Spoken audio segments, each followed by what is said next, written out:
이 돈대 보고 이 쓰러져 있고 폐허로 된 유적지에서 아마 쓸쓸하죠. 근데 폐허를 좋아해요. 왜냐면 폐사지나 또 건축물들 무너진 곳 폐허를 보면서 알베르트 까미가 한 얘기가 있어요. 그래서 내가 그 까미가 자기 고향에서 고대 로마 유적 폐허가 된 걸 보고 사람들이 그 얘기를 했어요. 저거 복원하고 정비해야 되지 않냐. 그랬더니 까미가 저 대리석도 자연에서 와서 인간의 손을 거쳐서 한때 흥의 세월을 견뎠으면 또 그 자연으로 돌아가는 단계다. 그것을 슬퍼하거나 노여워하지 마라. 그래서 머리가 띵한 거야. 아, 우리는 무조건 복원해야 된다, 뭐 만들어야 된다, 재정비해야 된다 그러는데 있는 그대로 얘네들도 다시 대자연으로 돌아갈 자유와 권리를 줘라. 인간으로부터 계속 난도질 당했잖냐. 근데 이들에게 자유를.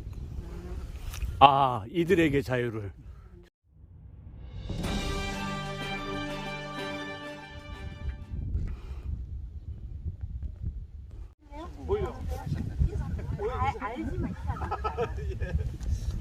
미루지 돈대와 송곳 돈대 두 군데를 갈 건데요. 미루지 돈대는 여기서 약 걸어서 1km 정도 걸어가야 됩니다. 요 산 위에 있습니다. 요 위에. 요 위에 있는데 여기 가는 길이 없어가 이렇게 마을로 돌아서 가야 되는데 거기도 개인 땅을 밭을 지나가요. 그런데 우리가 좋은 데가 보니까 아직은 그림로라든가 땅이 확보가 안 된 곳이 있더라고요. 그래서 개인 사유지 통해서 가야 되는 곳이 있는데 거기에 만약에 이제 고라니가 못 들어오도록 그 망을 쳐놓는 경우도 있어요.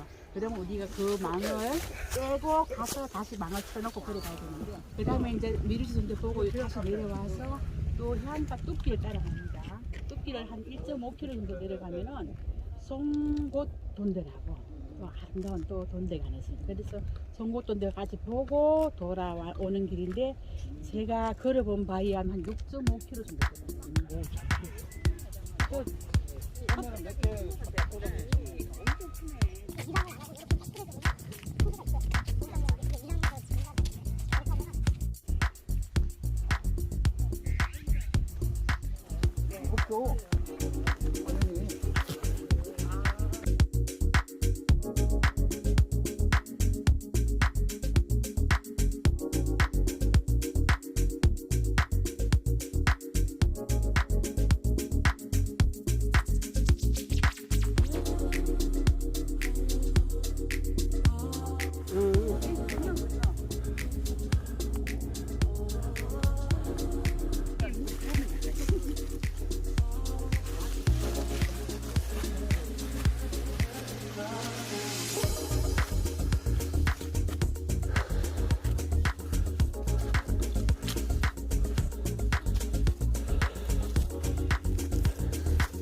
그리고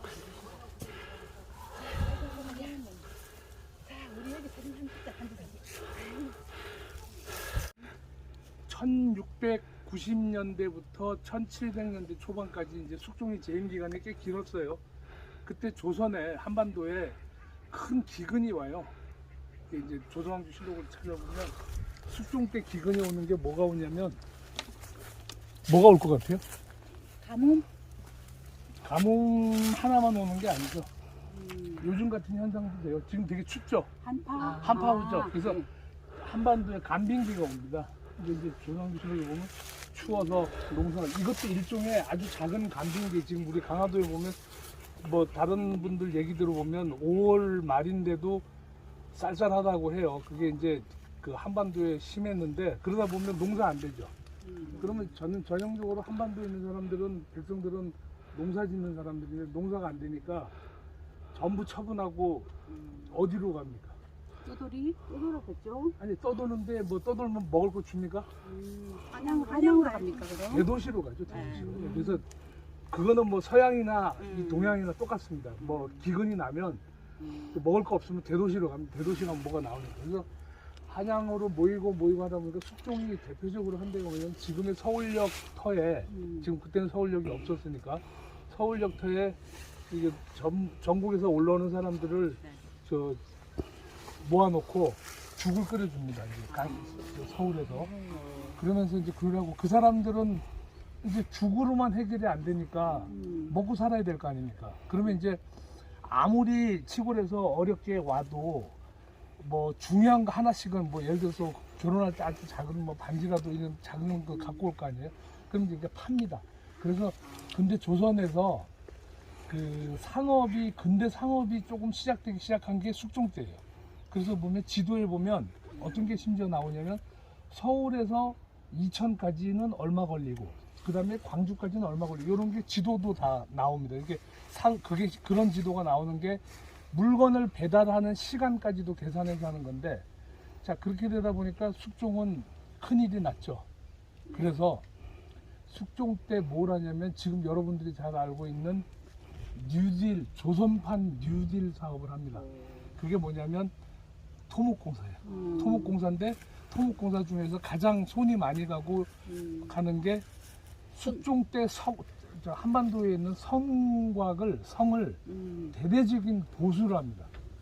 우리나라 성을. 그래서 숙종 때 뭐 한양 도성이나 그 다음에 강화도에 이제 나오는 게 이미 숙종 때 강화도가 이게 외곽 경비로서 굉장히 중요한 것도 인지가 됐고 이미 뭐 그때는 프랑스 대혁명이 언제 일어났죠?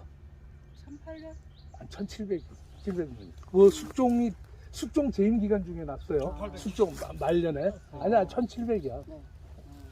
그러면 그 이후에 났을 때 이미 세계 정세는 소문이 들어온단 말이에요. 네. 그러면서 여기에 방어에 대한 준비도 했을 거고, 그러면서 돈대를 54개를 지었고, 그런데 그거 지을 때 주로 동원한 사람이 승병, 네. 그 다음에 뭐 또 일반 이 석공들 이렇게 동원했다고 하는데 이러다 보면 돈이 들죠. 월급을 다 줬어요. 그렇게 했고 또 숙종이 대표적으로 많이 한 게 또 한양 도성됐지만 청계천 준설공사를 했어요. 청계천에 모래가 쌓이니까 물이 넘칠 거잖아요. 그래서 이제 여러 재력가들한테 돈을 기부도 받고 해가지고 준설공사하고 준설공사 확인차 가가지고 시대의 로맨스가 일어나요. 장희빈 거예요? 그렇지. 아. 장희빈이 이제 이렇게 수행하러 왔는데 눈에 띵띵 그지. 그래서 시대의 로맨스가 수표기에서 일어나는 게 그래서 이게 숙종 때 되게 재밌어요. 자 근데 제가 이제 그렇게 해서 우리가 돈대가 건설됐고 내가 돈대 오면서 이게 홍해는 지금 전 처음 봤어요. 문이 저쪽으로 해서 다 직각으로 이렇게 돼 있잖아요. 문이. 근데 지금 여기는 홍해죠. 여러분들이 문을 보면 홍해를 대충 지나가는데 인류가 만든 건축 기법 중에서 가장 최고의 건축 기법 중에 하나가 이 홍해입니다. 이게 뭐냐면 홍해라는 건 뭐냐면 무지개다리 있죠. 이게 무지개다리처럼 생겼죠. 일반 건축에서는 전부 여기다가 기둥을 놓고 이걸 보라 그래요. 보 옆으로 놓는 거. 근데 보에다 대고 이거를 올린 이유. 그리고 어떻게 올렸을까? 이걸 공사하는 그러면 어떻게 했을까? 수학적 계산에 의해서. 수학적 계산 아니야. 수학적 계산이지만 아니면 흙을 쌓고. 아니야. 틀을 놔요. 틀을 놓고 여기다 놓고 하는데 네.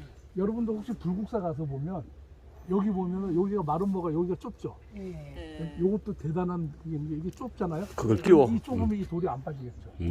맞잖아요. 여기 왜냐면 빠지다 걸리잖아. 네. 근데 여기가 넓으면 툭 빠지겠죠. 그죠? 이거 하나 발견하는 것도 대단한 게 있는데 이거를 처음 시작한 게 뭐냐면 누구냐면 우리의 기록에서는 로마 콜로세움이에요. 아, 네. 콜로세움에 보면 콜로세움이 그게 보통 5층 높이지만 실제적으로는 일반 건물, 현대식 건물하고 10층이 더 돼요. 홍해는 건물을 높일 때 이런 식으로 쌓고 위로 놓으면 건물 하중을 덜 받는데 역학적으로는 이게 더 단단해요.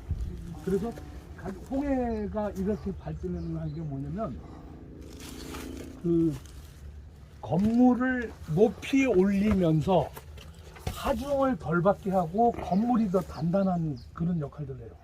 근데 이거를 해가지고 하면은 우리는 보면 홍해가 보면 이렇게 하나죠. 이거보다 더 발달한 게 이게 터널처럼 길게 연결돼 있죠.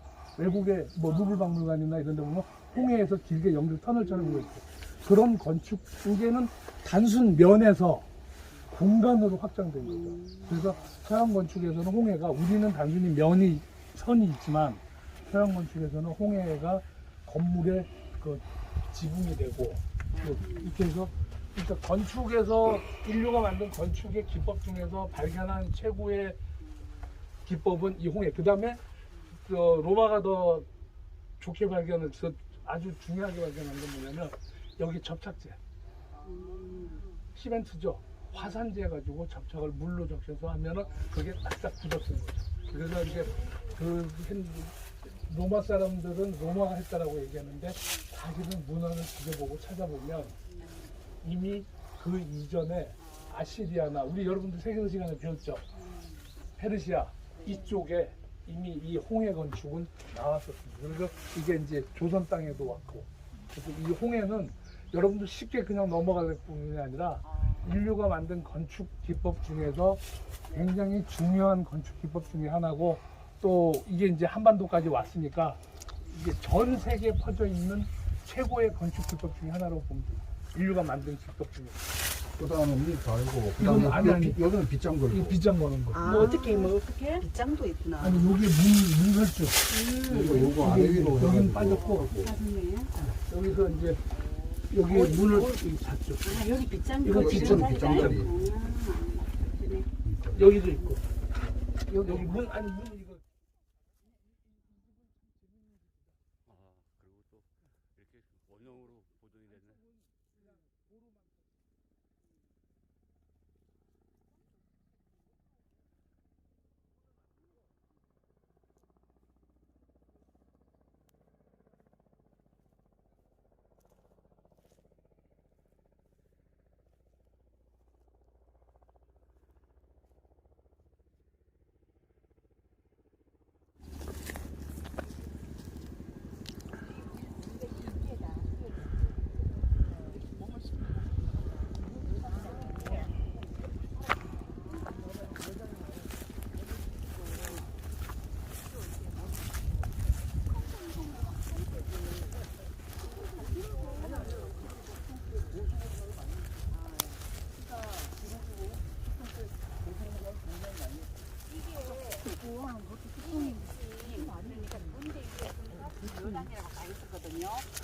흔적이 남아 있는데 원래는 더 높았겠죠, 그죠?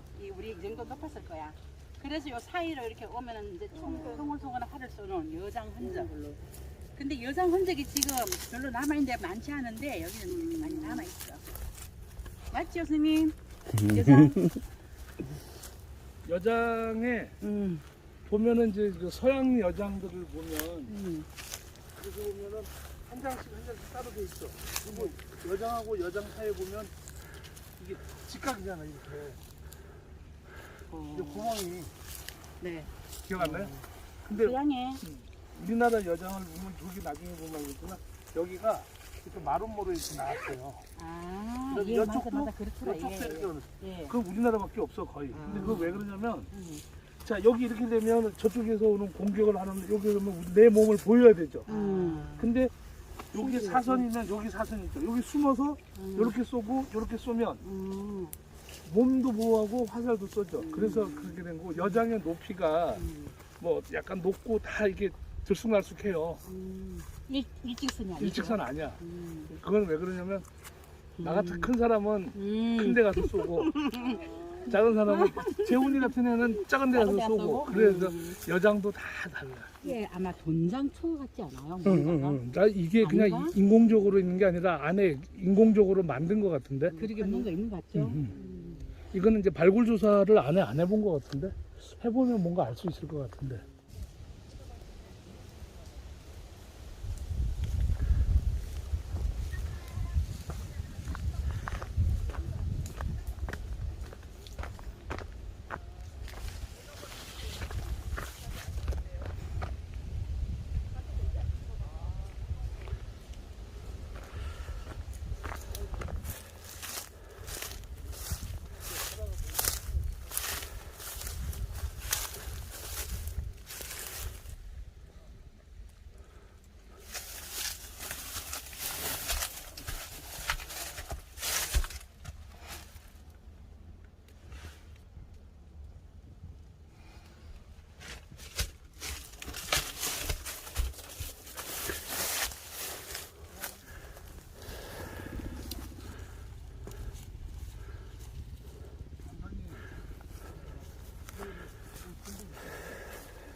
지워야 되는데 큰일 났다. 이럴 수가.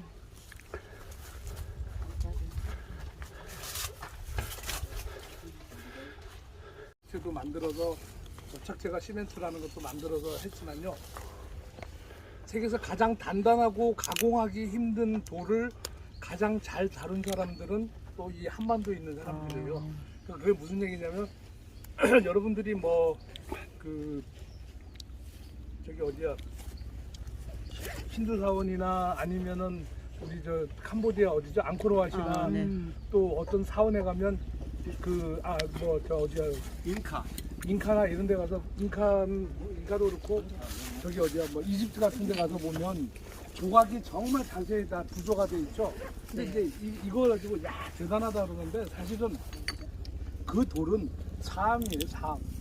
모래가 단단한 그래서 보통 9살, 7살 정도면 애들이 다 해요. 그래서 밑그림을 그려가지고 예를 들어서 파라오의 일대기를 쫙 그림을 밑그림 그려놓고 거기다가 이제 조그만 요런 날 가지고 이렇게 삭삭삭삭 긁어내고 연마를 하면 그런 문양들이 쭉 나오는데 일대기가 다 나오는데 문제는 조선 땅에 있는 이 화강암은 인류가 가공할 수 없는 가장 큰 가장 어려운 돌이기도 해요. 이게 600년 정도까지는 무척 단단합니다. 근데 이제 이게 뭐 불을 한번 먹거나 좀 오랜 시간이 지나면 모래가 되지만 이 화강암을 다루는 기법들이 이제 돌을 쪄내가지고 자연 속에서 쪄내서 이렇게 다 맞춰야 되잖아요.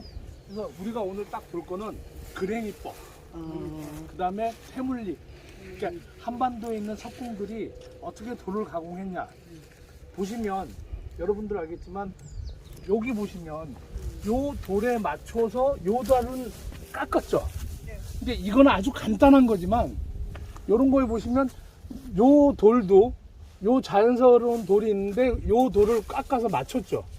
그러니까 자연스러운 돌에다가 그거를 인위적으로 네모나게 딱 자르는 게 아니라 이렇게 맞추는 거예요. 이렇게 맞추는 거. 여기는 조금 나타났는데 기억점 연장. 가장 잘 나타난 데가 아까 우리 지난번 돈대에도 그런 게 나타났고 또 대표적으로 잘 나타난 데가 불국사 석축이에요. 거기는 아유 자연돌이 있으면 인공돌을 이렇게 가공을 해서 맞췄어요. 그러니까 인공을 자연에 맞추는 거예요. 그걸 뭐라고 하냐면 그랭이라 그래요. 그랭이. 그리고 대표적으로 여러분들이 그랭이를 어디서 볼 수 있냐면 우리 한옥에 주춧돌 있죠. 주춧돌에 보면 자연 주춧돌 갖다 놓고 그 위에다가 기둥 올리죠. 그럼 이거 안 맞아서 넘어지잖아요. 근데 주춧돌을 어떻게 하냐면 이런 자연석 주춧돌을 갖다 놓고 기둥을 탁 올려놔요. 그러면 이거 넘어지죠. 그러면 기둥의 홈대로 콤파스 같은 칼로 여기다가 딱 대고 여기다 먹을 찍어서 이 주춧돌에다가 라인에 따라서 싹 거요. 그러면 나무 밑에 이렇게 그죠. 그걸 파내요. 그걸 딱 맞춰요.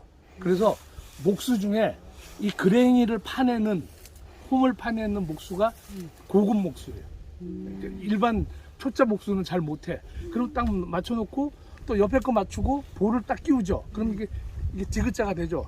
이거는 웬만하면 안 넘어집니다. 그래서 한국 건축이 보통 서양 건축에서 보면 밑에 기초하고 기둥하고 다 접착을 하죠.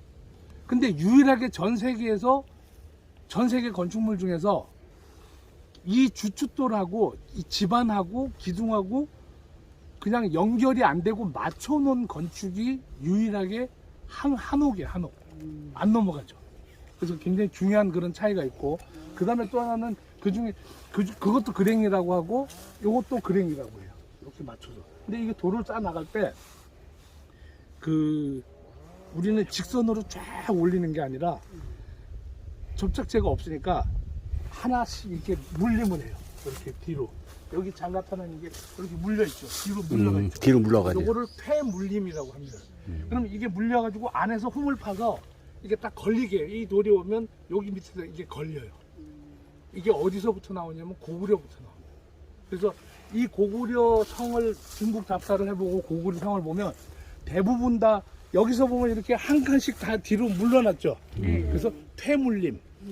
저걸로 하면은 이게 성벽이 토합이나 이런 이게 성벽을 쌓아놓고 보면 안에다가 막 잡석, 흙, 돌 집어넣거든요. 그러면 이게 겨울에 물이 넣었다가 얼었다고 하면 이게 앞으로 벌어져서 배불림 현상 때문에 터져요.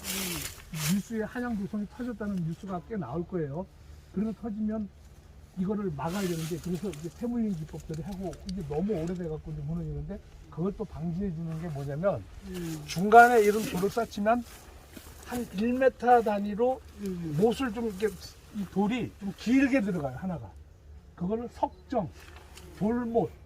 그래서 길게 들어가면, 다른 건 일반적으로 한 요 정도의 돌이지만, 중간중간 길게 들어가면 여기 토합되면 이 흙들이 꽉 물고 있죠. 그래서 앞으로 무너지는 거를 방지해줘요. 그래서 이게 우리 그 토성, 이게 흑성 또 석성 쌓는 우리 한반도의 이 석공들이 보통 사람들은 아니라는 거죠. 그 다음에 또 이게 돌을 쪄낼 때 보면, 여러분들 나중에 가면 이런 돌에 보면 이게 손 쏙 들어가는 홈이 있죠. 네. 돌을 쪄낸다고 해요. 돌을 캔다고 하니까. 그래서 캐내고 난 다음에 밤나무 있죠. 이 밤나무 마른 거를 조각 내서 다 박아요. 그리고 거기다가 물을 부어요. 그러면 마른 밤나무가 물이 여기서 불어요. 그 힘으로 돌이 쫙 갈라져요. 그래서 돌을 가공을 하는데, 이거를 직선으로 이렇게 탁탁 쪄내는데, 이거를 곡선으로 가공을 하는 사람이에요. 돌을 이렇게 쪄낼 때 곡선으로 해서 쪄내요. 그게 누군지 아세요? 고구려 사람들. 고구려에 제가 답사를 갔는데, 이 쪄내는 게 곡선으로 있는 거예요. 야, 정말. 그래서 이 태물림 기법은 고구려 성에서부터 나와요. 그 전의 성은 물론 뭐 조사를 아직 못 해봤지만, 고구려 성부터, 고구려 산, 우리는 고대 때부터 이 한반도에 있던 우리랑 관련되어 있는 민족들이 돌을 가지고 돌을 다루고 쌓고 만들고 하는 기술들은 최고였다라고 저는 생각을 해요. 그러니까 사암이나 이런 거 가지고 만드는 사람들도 중요하지만, 그 사람들도 무시할 수 없지만, 가장 인류가 자연에서 나온 그 석재 중에서 가장 단단하고 다루기 힘든 것들을 자유자재로 다룰 수 있었던 사람들, 그게 바로 우리 조선의 뭐 신라의, 백제의, 고구려의, 또 고려의, 조선의 석공들이었다, 이렇게 할 수 있습니다. 그래서 우리가 보면 불교 탑이나 이런 데 보면 구조물들 있죠. 10개 볼 거 아닙니까? 그 중에 대표적인 현재 남아있는 압권은 불국사의 뭐요? 성고, 아니, 불국사 말고 그 위에 석굴암. 석굴암의 그 불상은, 그게 뭐냐면 이 화강암이잖아요. 그거 화강암을 돌로 땅 이게 뭐 크고 작은 점으로 찧어서 그 미소를 만들어낸 거는 정말 대단한 거예요. 그래서 우리나라 사람들 보면 뭐 아이 저거 하나 가지고 왜 그러냐 그러는데, 원체 다루기 힘든 재료예요. 저는 이제 여기까지. 고맙습니다. 우리 박수 한번. 와, 제대로 쳐. 너는. 선생님, 고맙습니다. 우리 이거 딱 하나 먹고 가자. 아, 벌써 또. 4월달에 이야. 꽃을 따온 벌꿀이에요. 여기 선생님, 와서 떡 먹을 줄 알았으면 집에서 술에도 한 병 갖고 올 텐데. 선생님 다음에 아니, 빠지시면 이거 매번 오세요. 이거 꿀. 진짜 꿀. 매번. 진짜 꿀. 오. 이거 진한 꿀, 이거 진한 꿀. 4월달 꽃. 아, 집에서 보라 벌치신다고. 자, 여기 한 사람에 한 개씩 꿀 부어갖고 쑥 찍어 먹어, 떡 찍어 먹어. 선생님 좀 부어주세요. 가시꿀, 밤꿀, 찹꿀. 뭐든 아니야, 이게 4월의 꽃. 아, 4월 꽃. 야, 너 남들 건나무, 조금씩 뭐, 주고 너 마지막에 민들레. 네가 제일 많이 먹지 마라. 이게 꿀떡가서 날라 꿀떡가. 왜 그래? 모르시면 다시 했어서. 비 온 다음 날. 그때 빨리 해야 돼요. 뭐. 떡 하나 주면 안 잡아 먹지. 떡 많이 주세요.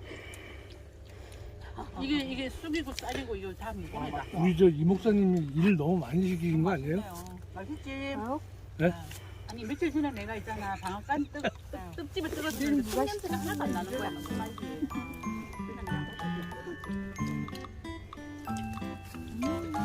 만나.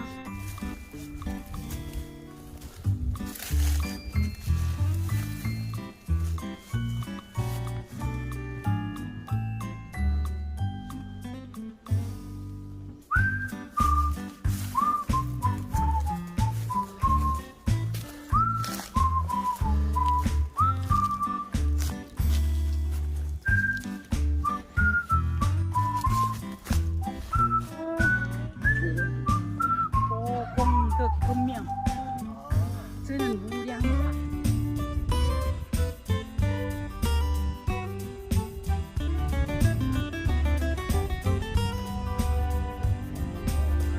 돈대를 여러 군데를 갔는데 가는 데마다 더 좋네. 여기가 너무 좋네. 네. 이건 아주 정말 숨겨진 부분이네.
이것도 사유지로 돼 있나? 와, 사유지라 그러니까 옛날에 저기 돌 좀 갖다 썼겠죠.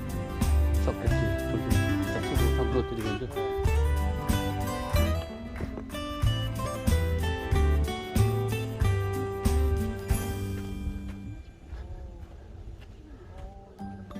여긴 거의 방치네. C급이네, C급. 전쟁 이후에 뭔가 폐허를 보는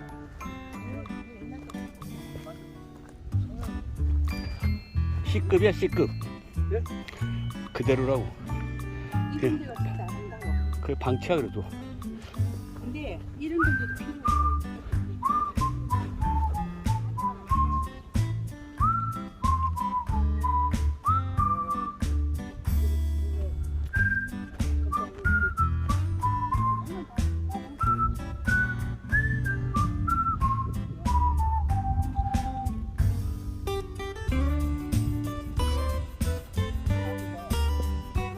우리는 무조건 복원해야 된다, 뭐 만들어야 된다, 재정비해야 된다 그러는데 있는 그대로 얘네들도 다시 대자연으로 돌아갈 자유와 권리를 주라.